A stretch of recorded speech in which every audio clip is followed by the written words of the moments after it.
So really looking at opening up here.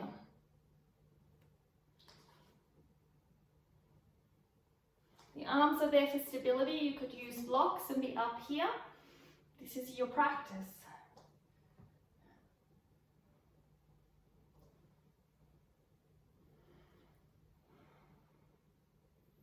So from here, I'm going to try and grab the back foot. Okay, so find comfort. And then extend and breathe.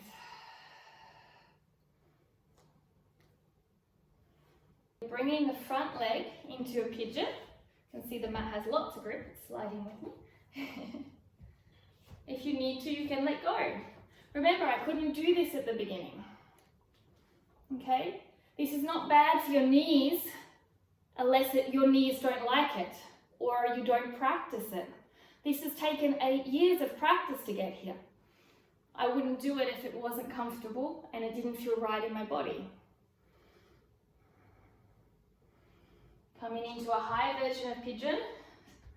So it's so important to understand different bodies are allowed in us to do different things, and we have to listen to our body. This leg down to really get the stretch. Flexing the feet to prevent any soreness in the knees. If you need to, you can sit up tall, okay? So from here, I'm going to start a twist where you can stay in your pigeon. Triceps or armpit, here. And keep pushing here down. So taking the space out here. We're working towards Yogi Dandasana. This is a great prep pose. I like to call it Yogi Dan from Forrest Gump. Helps me to remember. So, bringing your leg up to help you to get to see it. From here, you're going to inhale up and rotate over. Hand is on the floor as grasshopper. So once you feel comfortable, you can start to twist and come up. Then you push with your foot into your arm and you can extend out here. Wrap your elbows in, push up with your core and hold.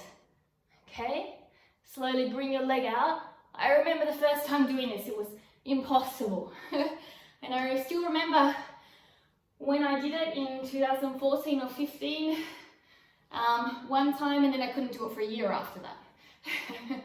So it was just a lucky day. But what you want is not luck. You want consistency and education in your poses through your breath to understand, so your body will let you in and you can create this.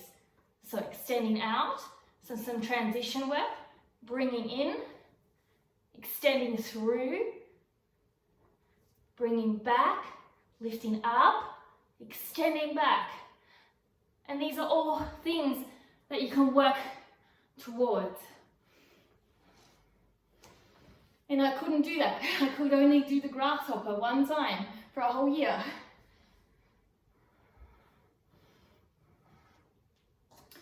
So if you need to at any point, you just take a breath, you reset. That's the great thing about online stuff. And then we do it on the other side.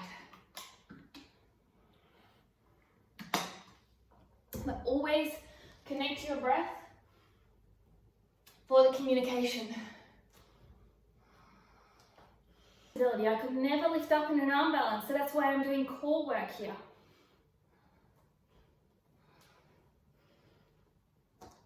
Coming back into center and back over to left.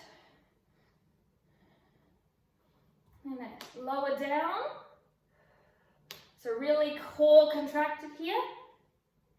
And down. So who would have known that a foot hip pose like Yogi Dan would require so much core? Requires a lot of core. And coming back into plank and downward dog. So this time the right leg comes up, bending. Right knee comes in, out and up. So each side feels different.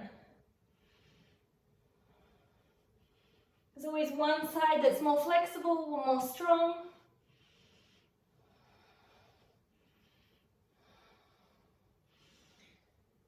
knees forward. Slowly twisting over.